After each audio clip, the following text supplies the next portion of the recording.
Okay, let's work on this last problem here.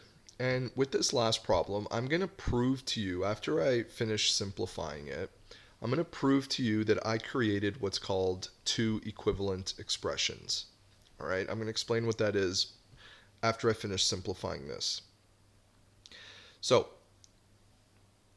I've hopefully identified now that I have a minus 3x squared and a plus 4x squared that I should combine together.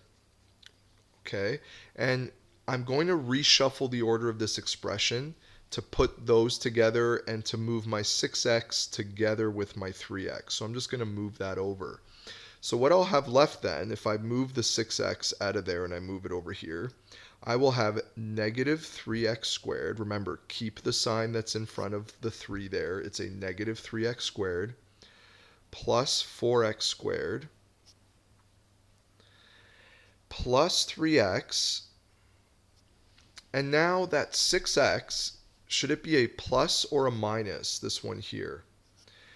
If your term is at the start of your expression, okay, and you don't see a negative sign, you would assume that that is a positive 6x, of course, or a plus 6x. So again, if you see anything, if you see a term that's at the start of your expression and you don't see a sign in front of it, of course you would assume that that is just a positive 6 or a plus 6x. Okay, now we can collect. I've got negative 3x squared plus 4x squared. Do negative 3 plus 4 in your calculator and you will get 1. So 1x squared plus 9x.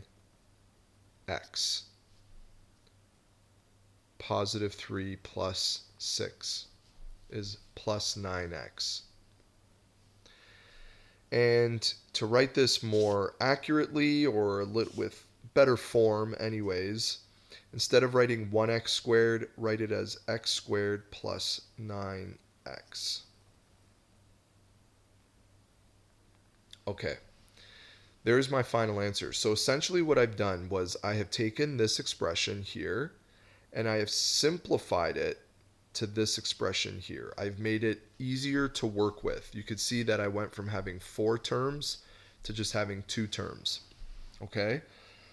I'm going to prove to you that these are equal to each other, that this equation here is equal to this equation here. I'm going to prove that to you. And the way I'm going to prove that to you is by subbing in a number for x.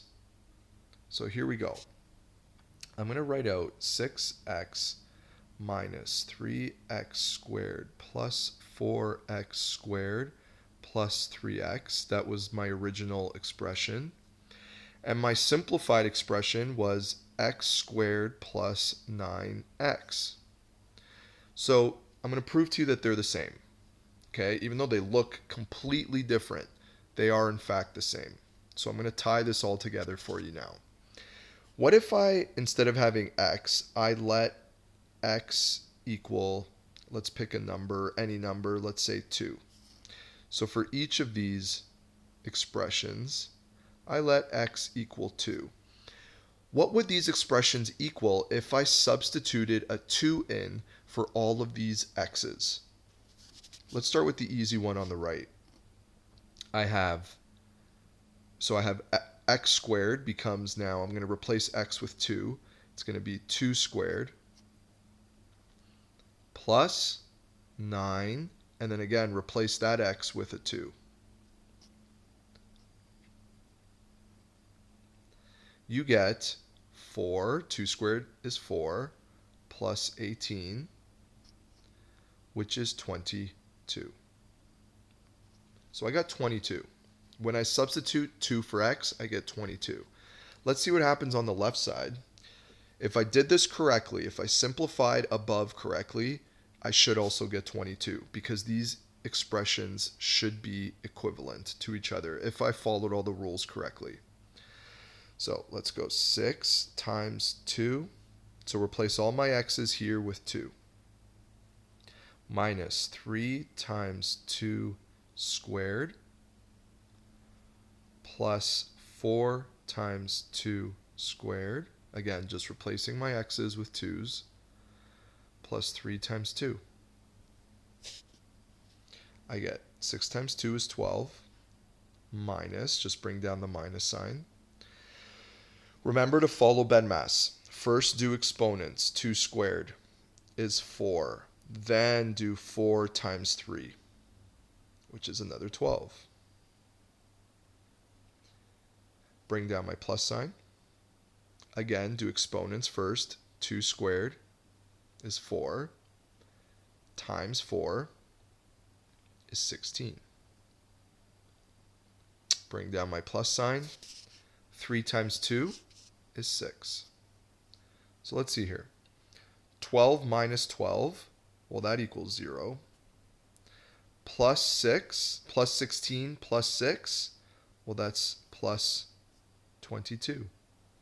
So yes, I do in fact get 22 on my left side as well, which means I simplified correctly. If I can substitute a number in for x, and I get the same solution for both original expression and my simplified expression, that means I did it correctly. You just have to make sure you sub in the same number. You can't obviously sub in different numbers. In each of these, I substituted x equals 2. And I could substitute any number.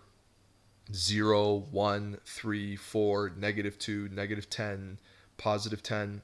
It doesn't matter what I substitute in there.